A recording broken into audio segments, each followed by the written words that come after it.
Hi, this is Maria Quattrone with Be the Solution podcast. And this morning, I would like to welcome my guest, Mark Callazzo. Welcome, Mark, from the CERN Capital. Thanks for having me, Maria. It's great to see you. Yeah, it's great to see you. It's probably been a year since we've seen each other in person, right? Yes.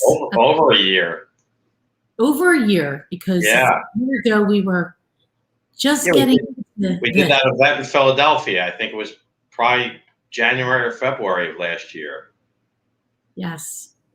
And time flies by, although this year could have flown by a little faster. Yeah. Well, it taught me how to do Zoom and Netflix. I learned that out of the pandemic. I never knew how to use those before. Yeah. Well, one thing is certain that there is no certainty. That's true. I think that's one of the lessons learned of 2020. Yeah. Nothing is certain. That is true. Yeah, been a crazy year, and that first month or month and a half was really the craziest. I guess everybody was staying home and just going out to the grocery store, and you didn't know how it was going to end, and we didn't know what was going to happen to the real estate market. If you remember, there was deals that were falling out of contract right when this first started, and I guess those people are kicking themselves now because depending on the deal, the house is probably worth 10 to 20% more than when it was the beginning of March. So, but yeah, we didn't know how this was going to shake out, and in the apartment sector, we didn't know how bad collections were going to be. Were we going to go from 95% to 50% overnight? But real estate wise, things worked out pretty well in this last year. But I don't think anybody really knew how important the home was. Yeah. Like, to the level. And I think that's one of the things that has come up through the pandemic was how important people's homes are to them, and that they have everything that they need in their home. And what a good majority found out that they didn't. They didn't have what they needed. So you see a lot of movement. And then, of course, in certain areas of the country, you have no movement because being no inventory, sellers won't sell because they don't have nothing to buy. So it's a lot going on. Yeah, and when you say the house, what it had and didn't have, that's big things like a pool or a home office, or little things like, I hate this oven, we need to get a new oven. I mean, it's just, if you look at a little micro segment of it, it's crazy to see the shortage there are of certain types of appliances and everything in this market right now. The people that everything in their house was fine, but they wanted a new Wolf oven, rushed out and I guess spent their stimulus money on Wolf ovens, and there's a shortage of them, and the price of lumber, and it's just crazy. Like, I know a guy that does pools, and he was swamped from basically the end of March till he couldn't stop working putting pools in because everybody wanted a pool. Well, you had a pool. You know how that went. I had a pool, and we sold our house, and I don't miss having a pool at all. Every year we'd open it early because it just looks better being open, and we'd close it late. And I'd count the amount of times that the kids used the pool. I have adult children, so they're in college. They're 20 and 22. But I think the last year they used it 3 times. So I was trying to do the math, and I was like, I think each swim cost about $4,000. So it really wasn't cost effective, that's for sure. I guess you're not a pool person. I was, but I don't know. I guess I kind of just fell out of it,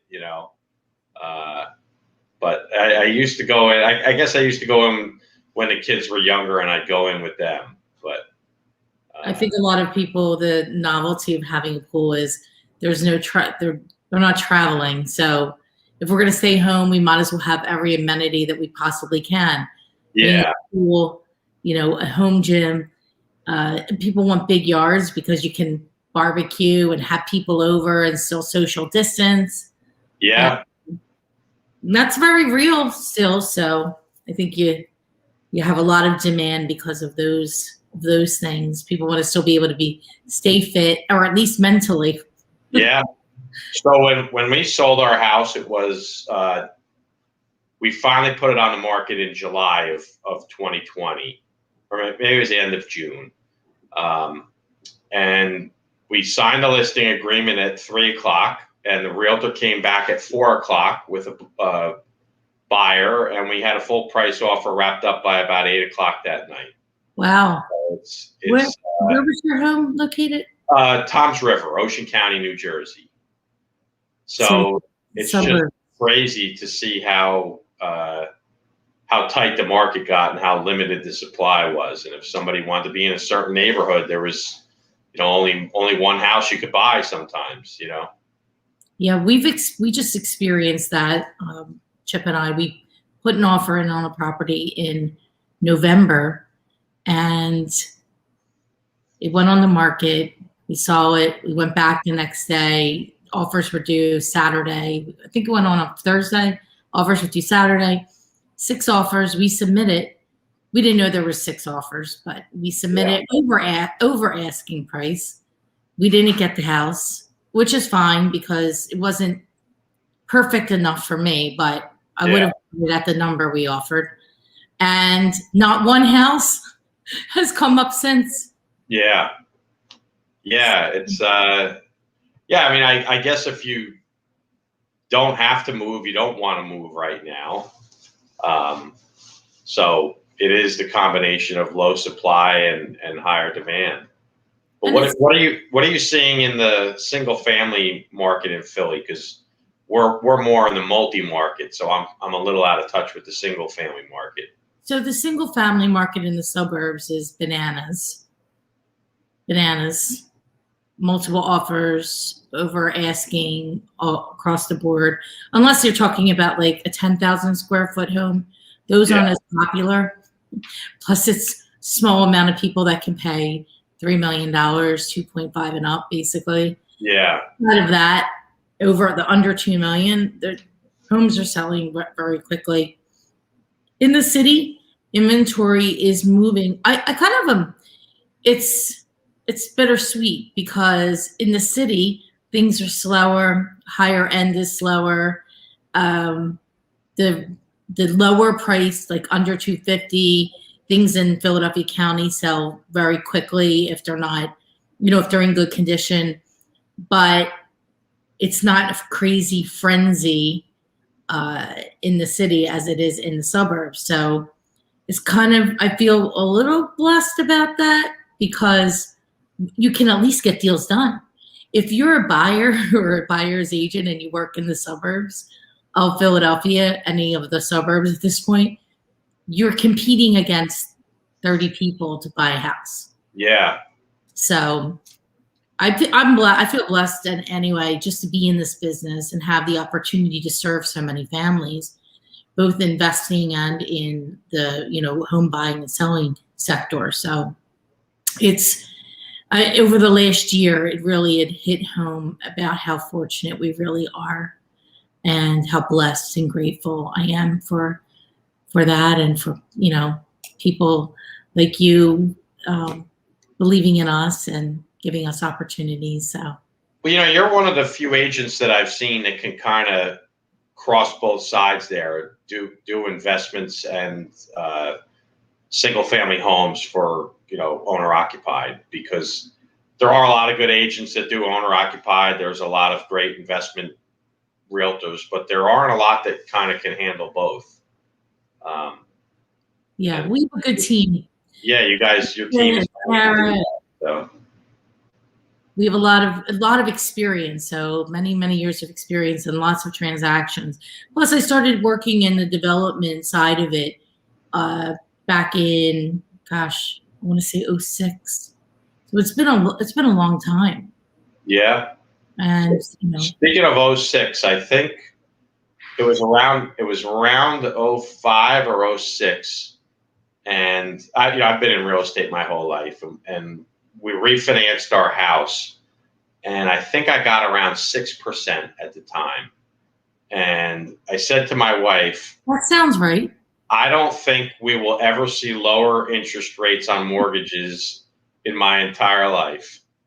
And obviously, if you chart the rates from '06 to now, they've basically been on a steady decline, and now they're in the 2% range. So obviously, calling interest rates is not my thing, but it's crazy what's happened to rates.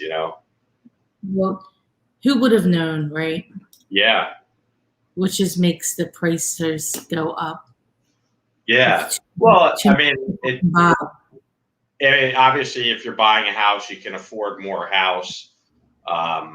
You can afford a beach house, where maybe renting a house, for a month in Long Beach Island made sense. Now it makes sense to buy it and take the tax deduction with these low rates, and a lot of things on that side of the market too. And obviously, it's buoyed the stock market, and but it's just crazy seeing rates so low. And now in this last week or so, you've seen the 10-year go back over 1%, but you're like, oh my God, the 10 years still right, or 10 years still 1.3 today, as I saw it. It's just crazy times. Crazy times. So Yeah. speaking of that, what are you seeing through Lucerne Capital? What's going on in the investment world? So Through your low rates is really causing a lot of interest in the multifamily sector, which is what we're in. Predominantly we're in value add multifamily. We used to focus on the B2C class, but that market just got so hot. So when you have the 10-year at 1%, there's not a lot of places you can get yield on your money with safety. So obviously, over time, multifamily has proven to be the best and safest asset class, the best combination of risk and return. So it's just driven more and more people into the multi space, and then driven the value add space up, because the core, where you just buy it, rent it, and put it on autopilot, those cap rates just got so compressed.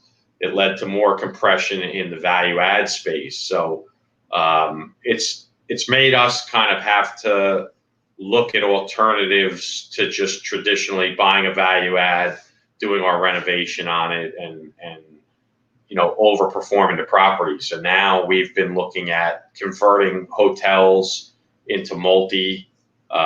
We have one under contract right now in Charlotte. It's a extended stay, so they already have kitchens, and some are suites, some are one bedroom, some are two bedrooms. But as you can guess, the hotel sector is really underperforming, and the hotels that relied on business travel are really underperforming. So no doubt. Yeah, so now we thought it was time to look at those assets. So we have one under contract. How many units there, or I guess how many keys? The one we have under contract is 96 keys, and we're about to go under contract with another one that's right around there, 94 keys.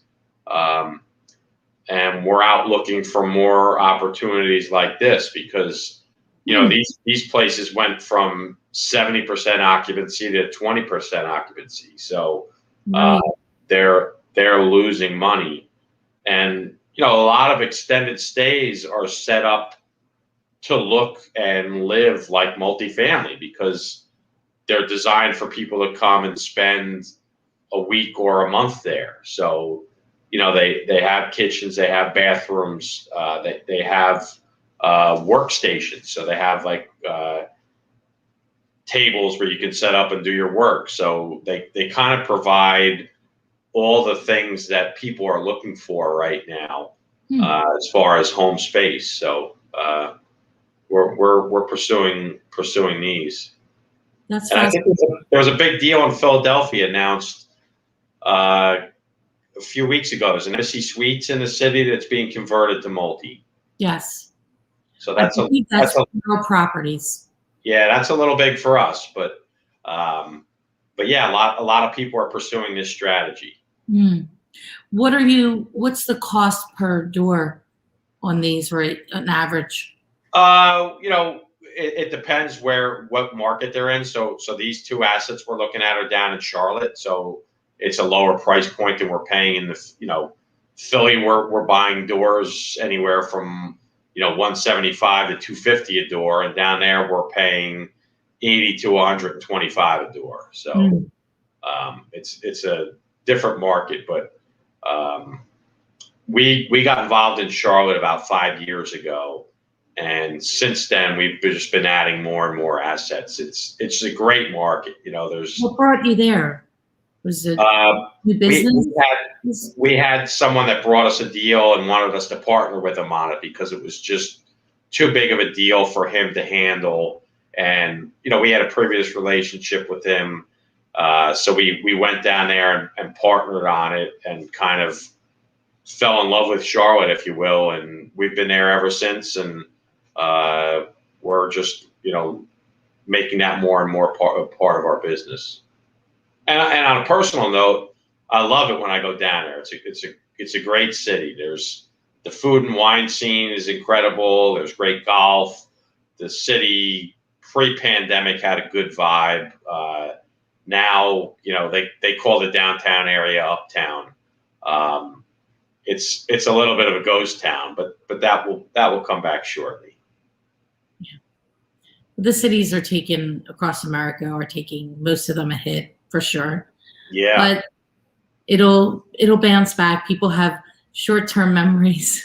yeah. I think people are craving to get out and experience living again. What they've been missing, going to a crowded bar, going to a you know Phillies game, going to a concert, and uh, it's going to be a little while before those things come back. But I think when they do, people are going to line up to go to them.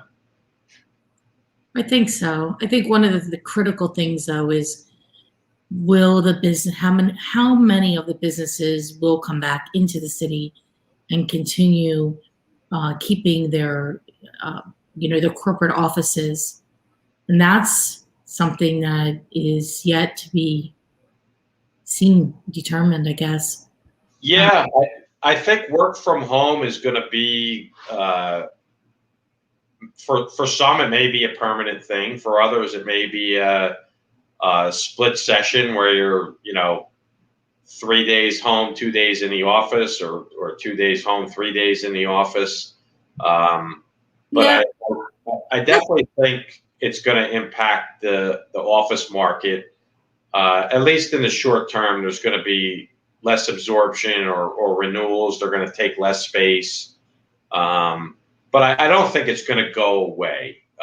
There's to build a team, you have to be together with people. It was okay working remotely for that few months when everybody was, but to really come together as a team and be productive, sometimes you just have to be together in the same building. And Well, look you could see I'm here. I'm at my office. yeah, I came back as soon as we opened up in June, and I said, and there was only two of us here, and then I had a couple. There's more now, but I I was home, and those 10 weeks that we were closed, I sat in my home office slash bedroom closet. It's a closet, half office. yeah, And I was like strapped into the chair and the Zoom. And for 12 hours straight, my husband brought up the tea, the bacon, or whatever the heck I was eating that day. Literally, like I did not move except for to get up to go to the bathroom. yeah. And then after that they said you could be open. I was like, I didn't even go to the grocery store. I did not leave the house except Oh for 2 car rides. Did yeah, not go anywhere for 10 weeks. Did you Instacart or what? What do they have that in Oh, I Philly? did Amazon Fresh. I did through Whole Foods. I did Mercado, the Reading Terminal Market. Okay. Yeah, I ordered like $800 worth of food. There's Yeah. there was two of us, and then my father was there, so there was three of us. Yeah. I also learned how to DoorDash. I had never DoorDashed before the quarantine. So and I think that's a trend that isn't gonna go anywhere. I think if you think about it, having an app on your phone when you can order food from, you know, some of the best restaurants in Atlantic City or some of the best restaurants in Philadelphia, it's kind of amazing, you know, especially if you're a foodie. It's sometimes you want to have a great meal and you don't want to go out, you know. So speaking of that, Cafe 2825. Do you Yes. go from there? Yes, yeah, we got food from there quite a few times. Joe That's is a good that's a good one. Joe's a good friend of mine. He's built an amazing business there. The the atmosphere is great. The food is incredible, and it's just a great part of Atlantic City. So let's talk about that. How's your business in Atlantic City? Now you're there full time. You're really integrated into the community. Yeah, so I moved down here over the summer full time. Um, as my wife calls it, my day job is Lucerne Capital, and my night job is I own some restaurants on Tennessee Avenue in Atlantic City, and we're trying to redevelop Tennessee Avenue into Main Street Atlantic City, because Atlantic City has and had great restaurants and great things to do, but it never had a concentration of amenities to give it a neighborhood like Philadelphia, like Passyunk. Um, you can you can go down there and go to 10 great restaurants within walking distance, and if you lived right behind one of those blocks, there's everything you need. There's coffee shop, barber shop, yoga studio, gym, restaurants, markets. So theoretically, you could live, you know, somewhere on Passyunk Avenue and never leave that area. There's work there. There's shopping. There's basically everything you need. Atlantic City, for how small it is, was spread out in the sense that there would be a great restaurant like 2825, but there's no bar next to it where you could go in for a cocktail before you go for dinner, or no bar you go to after for your dessert. It's kind of 2825, and then you have to get in your car and go to the next place. So a few years ago, I started buying up property on Tennessee Avenue with the hopes to make that into Main Street, to give it a coffee shop. So now there is a yoga studio, a coffee shop. I opened Tennessee Avenue Beer Hall, which is just 40 taps and great gastropub food. We have Rhythm and Spirits, which is modern Italian. We have Bar 32, which is kind of a unique concept. We make chocolate on site, so it's half of it's a bean to bar chocolate shop. The other half is a bar where you can come in and have a great chocolate martini and have some dessert and taste the chocolate that was just made an hour ago. So it's really a unique place that kind of combines, nightlife and entertainment and agritourism at the same time, kind of. So, but things are great. When we were allowed to open in June, Tennessee Avenue Beer Hall, we built it with a great outdoor space. And in June, when all you were allowed to have was outdoor dining, we were packed. I mean, there was just people that were dying to get out. So the governor of New Jersey allowed, I think it was June 15th, allowed outdoor dining on June 15th at 6 a.m. So we had a party at 6 a.m. to start. And we had people lined up to get in at 6 a.m. to come have a breakfast sandwich and a beer and just sit somewhere besides their house or the Chick-fil-A parking lot and eat something. So Oh, cool. it was just kind of telling how people were really just dying to get out and do something. And all of our places, we practice social distancing. We bought HEPA filters. The staff wears masks. We're constantly washing our hands. So some things have changed, but some things haven't changed. I mean, we always had the staff constantly washing their hands, and it's just more. We're a little bit spread out now, but other than that, business has been great, and it's good to see part of that come back. So, what are your future plans for the street? I'm done opening new concepts on the food and beverage side, and now I want to focus on housing. I'm going to start adding apartments. There's more people looking to come in and build more restaurants and retail and things like that. So I don't want it to be my street, because if I just built a street and called it Main Street, it would look like Main Street in Disney World. It needs to be unique and authentic. So after I started buying on Tennessee Avenue, another gentleman who was a real estate developer from Asbury came, and he opened a place called Bourrée. It's like a New Orleans Cajun barbecue place with focused on music, and that's not a concept I would have ever opened, but it's great to have. So you really need other people. Diverse, but you always need the one person to be the pioneer, like they did here on 13th Street and Center City. Marcy and her wife, they have about 6-7 restaurants. Okay. I mean, I guess I had to come in and just start it, but now it's really gained momentum, and COVID slowed things down for a little bit, but things are picking back up, and even on the small side, there's real estate developers coming in the blocks around us and buying up single family homes and making Airbnbs out of them. So it's really turning around, and it's great to see. So you see, with all the casinos that have closed, what do you think some of those will be redeveloped into? Well, the only closed one right now is the Atlantic Club, and they are working on that. Trump Plaza, I guess, as you know, was imploded. Today's Friday? On Wednesday. Oh, they imploded. They imploded Trump Plaza. I'm not sure what the plans are, but that's really the best piece of real estate in the city. It's right at the intersection, the boardwalk, the expressway, where the walk is. Right when you get off.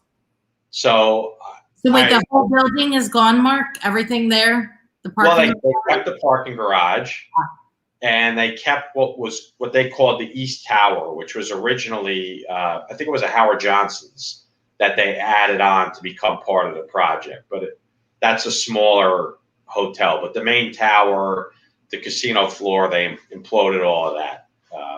It was fun. We were all out there on the beach Wednesday morning watching it, and it was cold, but it was fun to see an implosion. Yeah, I've only seen them on TV. Kind of looks like it does on TV. I've never seen one up close and personal. Yeah, well, you didn't want to be too close because there was like a dust cloud after. So luckily, we were far enough away from that. But, well, you had your mask on, right? Yeah. and I had my mask on to keep warm. It was freezing. So I went Facebook Live, and I think my hand was going to get frostbite if it took any longer. Oh my gosh! So you don't know what they don't have a plan unleashed yet into the public sector for that? No, but Bally's just recently traded hands. Bally's was owned by Caesars, and now it's owned by a company called Twin Rivers that has a lot of gaming holdings throughout the country. So they plan on putting, I think, $75 million into the property. The casinos are doing well overall. Hard Rock and Ocean are doing great. Borgata's doing great. Oh. So I think I'm really hopeful for Atlantic City. And one of the things that the casinos are looking at now that they really didn't look at 10 years ago is it seems like they finally understand we need to be a cohesive city. You know, when they built the casinos originally, it was let's build this tower. Once we get you in here, you're never going to have to leave. We can offer you a place to stay, rooms, entertainment. Come here, stay inside here. We're not going to have a lot of windows and spend all your money and then you can leave. And now they understand that the casino and their property is a smaller portion of the people staying in Atlantic City than it was years ago. So now it's come to Atlantic City, stay at Ocean, gamble, go see a show, go for a walk on the boardwalk, go walk up the Epseekin Lighthouse, go, charter a fishing boat, go parasailing, go to the aquarium, go to, so there are a lot of other things to do besides going in a casino and not leaving the building until it's time to go back home. Mm-hmm. Well, Atlantic City has been, I mean, at one time it was the hub of everything down there back in the 1920s, 30s. Yeah. The place to be. It was, and I think it will be again, and it is. It's unfortunately, it depends on what news article you read. There's some positive pieces about things, and there's some negative pieces about things. But I can tell you, it was about a year and a half ago. I do a lot of work with a hedge fund out in Minnesota, and they came out to visit, and we were touring him around the properties that we own. And he said, I want to eat dinner at your restaurant. So he said, I've never been to Atlantic City. So when we were done touring, we came down, we had dinner, and he wanted to walk around some of the casinos. They actually had investments in Tropicana at the time. So we went to Tropicana, and it was in May. So it wasn't like the peak season, but it was on a weekend. And it was packed, and he was looking around, and he said, from my perspective in Minnesota, we assumed Atlantic City was a ghost town, and I would have never expected all the things that you're showing me right now. So it is a matter of what news article you're reading and how you feel about things. But I encourage everybody, especially in Philadelphia, we're like your little stepsister city out here. Come experience all that there is to experience. We usually spend a good portion of our summer at the beach. This year we did not. We were only there for, this in August. And so grateful just to be away from Philadelphia. And it seemed to me the limited time that we were able to be down the shore, as we say, down the shore, that it was more normal than being in Philadelphia anyway. Yeah. Well, and the if you want to call it the Atlantic City suburbs, like Summers Point and Linwood and Egg Harbor Township, those markets are extra hot right now because you have a lot of people from Philadelphia moving out here, relocating, saying, it was almost an hour drive into Philly. If I worked in Philly, I didn't want to do that 5 days a week. But if I only have to be in the office 2 days a week, it's not so bad to drive in 2 days a week, and I'll live out here in the suburbs as opposed to, in the city or on the main line out there. And so it's less expensive too. Yeah, a lot less expensive. So I think that's what the offshore market here has seen. It's just exploded. Wow, it makes sense. It makes sense, and I think you'll see that throughout the country, that people will leave being closer to what they used to think they needed to do, being closer to their offices, and with remote work and only having to commute a couple days, you can do it. You don't Yeah, need. I do think this trend is somewhat short-lived because I think it's hard to go from living in a city where you have, you know, shopping, food, entertainment, your friends all within a 5-minute walk to now it's a 5-minute drive to get to the supermarket or a 10-minute drive to get to your favorite restaurant. Um, I think there's something to be said for being in a walkable community, and most suburbs don't have that experience. And I think people are going to miss that, and they're going to come back to the cities. Well, I hope so. Yeah, I think sooner than we think. You know, It's there's so hard. It's so hard to say, Mark, because we're living in it right now, yeah, and people are fed up. And so, they get to a point where they have the kids in the house, they're homeschool or virtual school, excuse me, maybe some homeschool too, but virtual school, they're working from remote work home, and the house is too small. And yeah, they're there for the kids. So that pushes people to like the edge, right? yeah. But I think the suburbs has a hell of its own that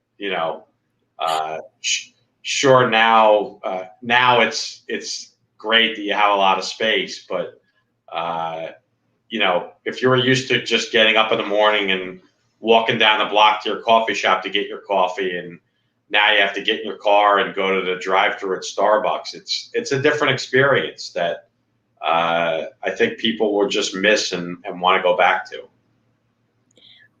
I do hope you're right. I do hope you're right. Yeah. I I don't. mean, listen, living in the city right now is challenging. Things aren't open. What's open is limited occupancy. Uh, it's challenging right now. But I mean, obviously, I'm not a doctor, but I feel like we're, definitely in the fourth quarter of this. The vaccinations are up. Uh, I don't know. I mean, I'm not a doctor, but between all the people that had it already and all the vaccines that are continually happening, eventually we have to be close to herd immunity. And now that the at-risk people are either been vaccinated or close to being vaccinated, I think it's going to open things up. So my mother just got her first vaccine. I think it was 2 weeks ago, and she gets her next one next week or something like that. And that was a lot of my fear going out, saying, "Hey, am I going to bring this back to my mom when I go see her Wednesday night?" So I think when the more at-risk people are vaccinated, the people who aren't at risk are going to be more apt to go out. So hopefully, like I said, we're in the fourth quarter and we get across the finish line soon, and we're back to normal by the summer. I talked to a bunch of different people about it, and I said it's like a dim light. So the light's dim, and it gets a little brighter, a little brighter, a little brighter, and then Yeah. it's on because you don't realize it's getting brighter as it's getting brighter. Yeah. No, it's true. Like I kind of use the same thing, like the sunrise analogy. It's like you have this little light peeking over the horizon, and next thing you know, if you go to get your coffee, you missed it, and the sun's out completely, and it's bright. So I guess we'll see. I hope so. On a personal note, we're planning a big concert on Tennessee Avenue. We're going to close the street in July. We're going to have a wine and chocolate festival, music, drinking, DJs. So hopefully by August we're good, or else I'm going to have to postpone it. So When is that event? first week in August. Okay. Yeah. So was that is for the whole week or weekend? I should. I'm not a good salesman. I don't know if I have the dates on me. I think it's the first. It's just a Friday, Saturday, Sunday in August. I think the 6th, 7th, and 8th. I don't have it in front of me. So how do you like being in the restaurant business? There's days I love it, and there's days that I wish I wasn't in it. It certainly makes the real estate business seem easier. Especially when you're in a shore dependent market like we are. If it rains one Saturday in August, uh, that doesn't take away, 1/365th of your business. It takes away a big chunk of your revenue for that year. So there's just a lot of variables that can happen, and some are in our control and some are out of our control. If a husband and wife come to Valentine's dinner and they're fighting before they got there, they're not going to enjoy their meal no matter how good a plate of food and how great of an experience we put out for them.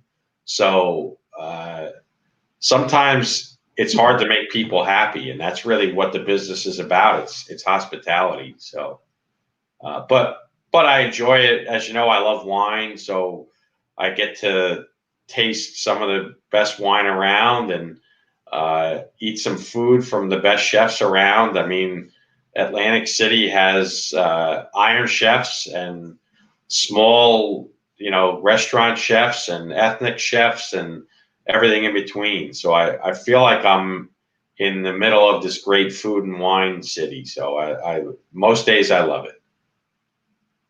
Sounds like you got the life. Sometimes, yeah, for sure. I'm blessed. I'm blessed for sure. Yeah. So I want to ask you, Mark. I know you love wine. So what's your favorite? Not. That's a hard question because it's like asking me what's your favorite child. Oh well, top three. Top three. Yeah. Doesn't have to be a producer. So what I don't like, what I don't do with wine is focus on pairing food with wine. I like to do that. I was trained to do that, and I like going to wine dinners where somebody pairs it. But when I want to enjoy a glass of wine, I want it to stand on its own, and I don't want to have food with it to fully enjoy the wine. So I think what that does is it pushes me more towards wines that are lower in acid than other wines, because the higher acid wines, sometimes you really need food to enjoy them, and fat to cut through the acid and things like that. So knowing that, I feel like I'm pushed more towards California wines as my preference. So I would say if it was my deathbed wine, I would just want a Napa Cab as my wine. For some reason this summer I was drinking a lot of Central Coast Pinot Noirs, but it's kind of the same concept. They're lower acid, they're fruit forward. So both of those wines, the way I would describe them is dinner in a glass. You don't really need anything else to go with it. So that's why I get pushed in that kind of direction. Yeah, Chip loves Napa Valley wine. I'm more of a I like Italian wines. Yeah, I mean, I do. I love Italian wines. Well, you have to eat with those, though. But like, I love Barolo. A Barolo. That's a wine for me. I feel like I can drink without food. Yeah, Barolo is surprising. I mean, it's very high in acid, but it has so much tannin that it is they are well balanced wines if they're good. I have a wine cellar, and I have about 400 bottles of 2010 Barolo that are aging. So my plan is in 2030 to just start opening them up, and I'm just going to be drinking 20-year-old Barolos. So wow, yeah, so that's serious. 9 more years, I'll reach out to you, and we'll have some 20-year-old Barolo. That is some serious wine. Do you have any wine dinners that you know of coming up? So at the beer hall, March 22nd, we're doing a burger and California wine pairing. Nice. Yeah. So we're doing a chef made. He's calling it a California burger. He's got an avocado puree. He took some pork belly and he's smoking it with wood staves from old oak wine barrels from California. So it's going to be his California smoked pork belly, tomato confit, and then we're giving a flight of Napa wines with that. So nice. That sounds delicious. Amazing. Yeah, and then I do drink a lot of ports, so I'm not a super sweet person, but to me the perfect dessert is a glass of vintage port and a little tiny piece of chocolate, and I don't need anything else for dessert. So that is good. Yeah. Where are the ports from that you drink? I mean, mostly real vintage port from Portugal, but there's some California ones. There's some local ones that aren't too bad either, but nothing beats a real vintage port. When I was in Portugal, I guess it was, 20 years ago now. Oh wow! I came back with 3 bottles of port. I think it was like regular, 1 year or whatever. Yeah, maybe Ruby. 10-year and 25-year-old. Okay. This is when you could like put the stuff in the suitcase and bring it back, and you wrap it in the clothes. Yeah. But I remember having that port, and the 25-year-old port. I think I had that bottle for.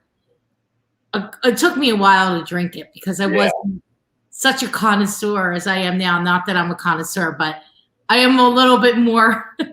You are. I see what you're drinking on Facebook. I know how to stop posting all the food and drink. People would think that's the only thing I do. Yeah. Sometimes I was jealous. I was like, wow, they're eating and drinking good tonight. So Mark, I work pretty much most days about 11 hours on average, 11 to 12. I go home, I walk in the kitchen and I start cooking immediately, and I'll pour a glass of wine, and within around an hour or so it takes me to make dinner, hour and 10 minutes, because I actually make like a full dinner. I know you posted some videos this summer, didn't you? Of we made actually on Sunday.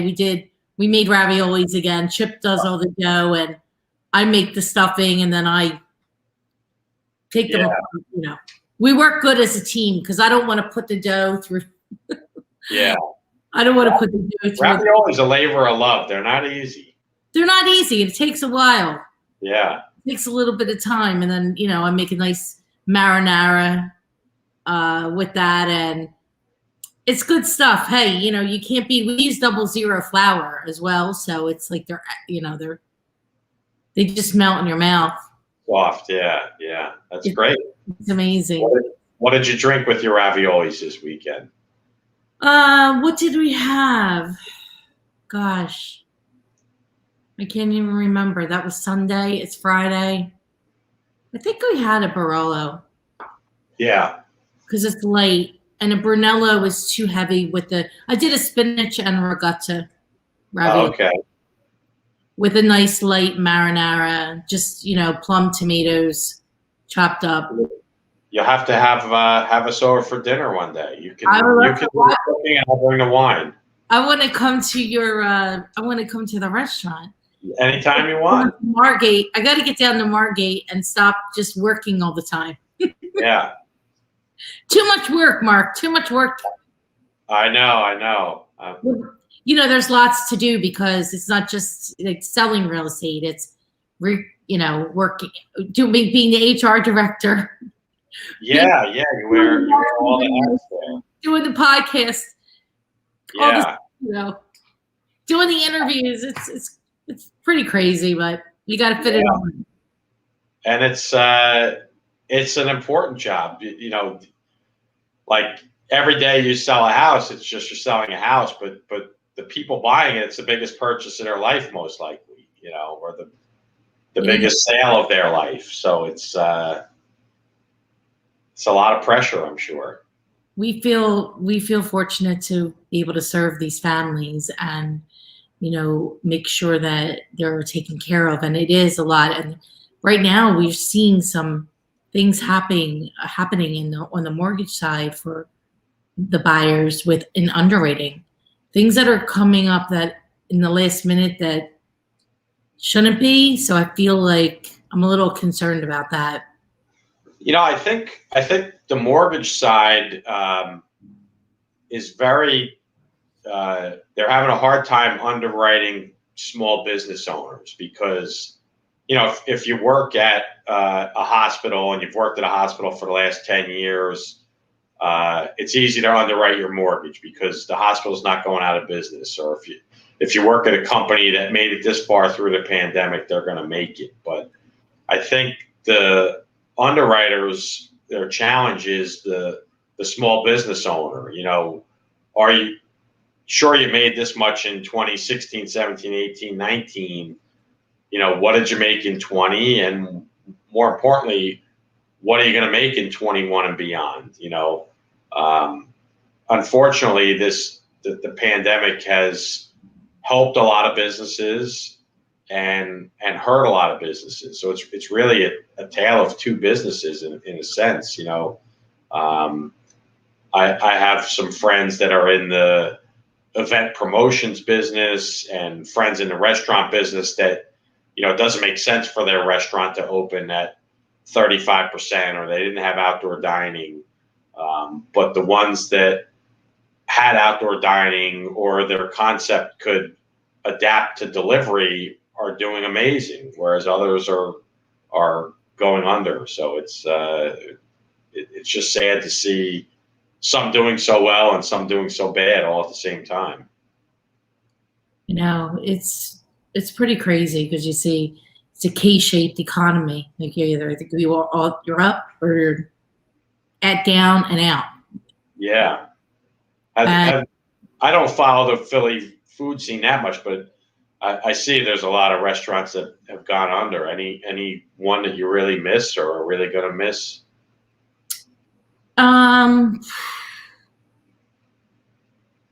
It's I got to tell you, it's hard to know all of the ones that have gone under. Yeah. That's what you've seen in the papers, right? Like one of them, City Tavern, which I wasn't a big. We didn't go there. I've been there a few times, but it was a restaurant that was around for over 100 years. Oh yeah, I saw that one. I've never been there. Yeah, I haven't been there in years, but things like that, you have to think, wow, that's pretty significant. But then there's also some already weren't doing well. Yeah. And this was just the icing on the cake or whatever. Yeah. That kind of led them down. And I think that in the restaurant sector, the margins are just so slim and thin that it really needs a lot of competition. You have to fight for people's food dollars. And I think there's been a general shift away from fine dining anyway. I think people are going more towards the casual route when they go out to eat. And the fine dining is more special occasion. It's your birthday, your anniversary, or Valentine's Day. But, a regular Friday night, people are leaning more towards a casual environment. Yeah. It's there's a place, 3rd and Catherine, that we used to love, Dimitri's, and they had a location over here right near us at 23rd and Pine, and they closed that down before the pandemic because of the rent. And there's another restaurant there, but that was one of our favorite places. So we had the 3rd and Catherine, but that's done now. So that would be one that they don't have restaurants like that anymore.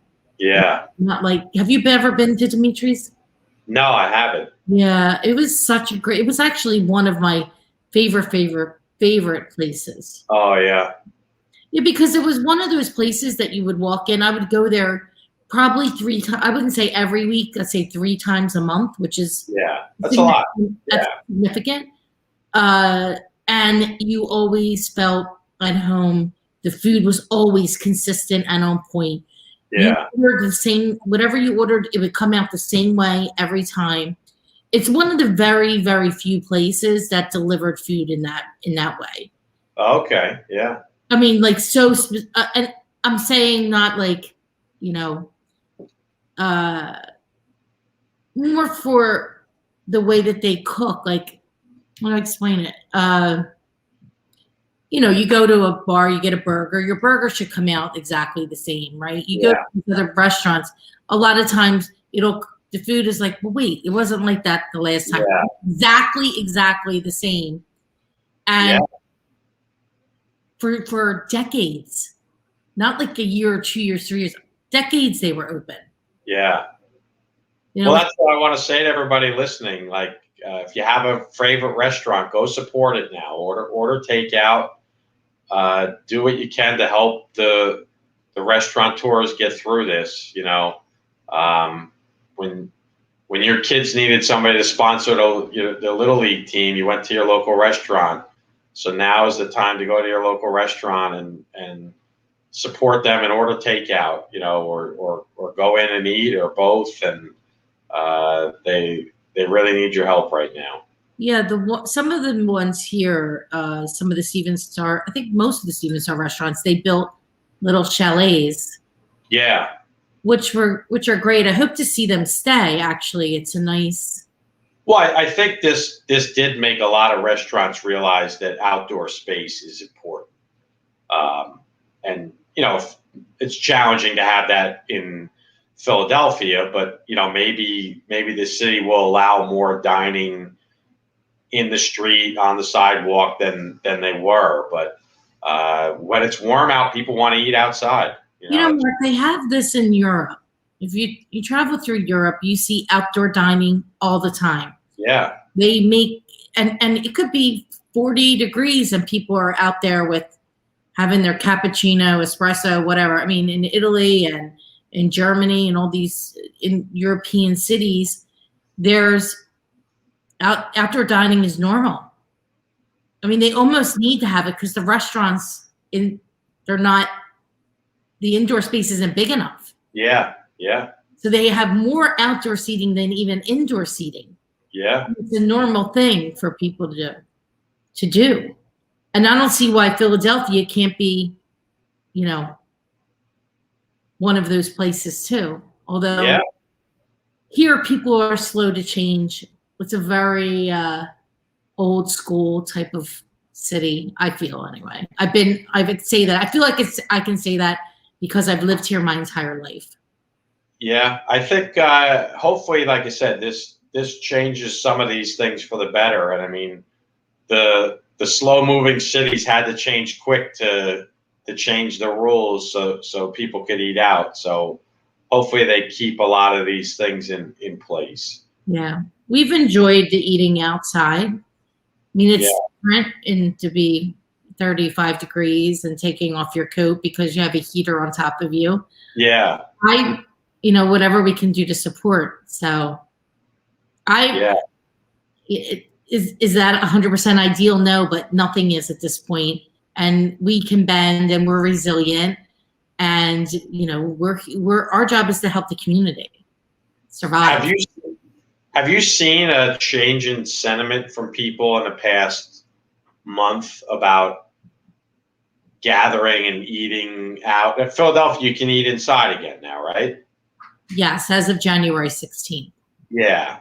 I noticed that once Halloween hit and it started to get cold, there was a big segment of people that didn't want to eat inside, and they stayed away because it was too cold to eat outside, and they were afraid to eat inside. And now I see indoor dining back where it's full typically again now, and people are waiting to get in because I don't know if it's the vaccine or just not eating out for a few months just made people want it, but there's definitely been a change in sentiment that I've seen. I don't know if you've seen this. I've seen it. We were out Friday night to Estia, and the tables were far apart, however, following the rules, and there was definitely more people out, and Yeah. definitely more people, and we were out, and it's our first time eating indoors since I don't remember whenever we Yeah. were allowed to before, I guess. And I think it's that pent up demand of them closing everything from, what was it, Thanksgiving through January 16th. I mean, Yeah. we That's a missed long time. the holiday season. Yeah. My favorite time of the year. It was, I think, tough for a lot of people. Yeah. See, New Jersey never closed indoor dining, but I know, because we went yeah. to celebrate our anniversary on the 22nd of December. Oh, nice. Yeah, we made it over the bridge, Yeah. Yeah. but they didn't close. But it did here. It was different. It was like ghost town. It was tough. Yeah. And I think I think they're done. I think Yeah. they're seeing I'm getting the vaccine. People are getting vaccinated. People had it. Let's try to, move on with our life. I agree. That's how I feel anyway. I'm anxious for this all us to keep on moving, Mark. Exactly. Yeah. Keep on moving. Yeah. This was great. It was great to Yeah. have you on the Thank podcast. you for having me. I appreciate it. And let's plan dinner in Atlantic City next time you guys come out this way. I'll check with Chip and see when we can come down. All right. Thank you for everything. Oh, I'm so blessed and grateful. Thank you so much. No, thank you for having me. I appreciate it. My pleasure. All right. Take care. Take care. Be the solution.